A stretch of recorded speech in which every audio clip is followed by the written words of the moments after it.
வணக்கம். நான் உங்கள் ஈழ சதீஷ்குமார் பேசுகிறேன். நாம் இன்றைக்கி பார்க்க போகிறது மாதங்கி முத்ரா. அதாவது ஆகாய முத்ராவை இது டைரெக்டாக நம்ம அதிகப்படுத்தக்கூடாது. மாதங்கி முத்ரா முறையில் வந்து தேவைப்பட்டால் அதிகப்படுத்திக்கலாம். ஸோ மாதங்கி முத்ராவோட மெயின் பர்பஸ் என்னென்னு பார்த்தீங்கன்னா, அகம் மற்றும் புறத்தில் உள்ள சமநிலையை வந்து நிலைநாட்டக்கூடியது, பாதுகாக்கக்கூடியது. அகத்தின் ஒற்றுமை மற்றும் சமநிலையை காக்கக்கூடிய தெய்வமான மாதங்கியின் பெயரில் இந்த முத்ரா வந்து அமைந்துள்ளது. மாதங்கி முத்ராவோட பயன்கள் என்னன்னு சொல்லிட்டு பார்க்கலாம்.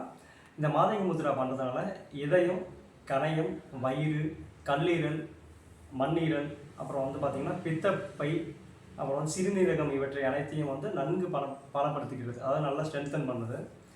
மேலும் பார்த்திங்கன்னா பல்பிடேஷன் சொல்லுவாங்கள்ல, படபடப்பு, அதை வந்து நல்லா சமநிலைப்படுத்துது. இந்த மாதங்கி முத்ரா வந்து மணிப்பூர சக்கரத்தை வந்து தூண்டக்கூடியது.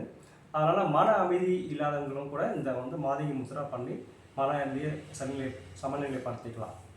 இந்த முத்ரா தொடர்ந்து செய்து வர ஜீரண மண்டலத்தில் ஏற்படக்கூடிய செரிமான பிரச்சனைகளை வந்து சரி பண்ண முடியும். மேலும் வந்து சிலருக்கு ஏற்படக்கூடிய தாடை வலின்னு சொல்லுவாங்கள்ல, ஸோ அந்த தாடை வலியை வந்து இந்த முத்ரா வந்து சரி பண்ணுது.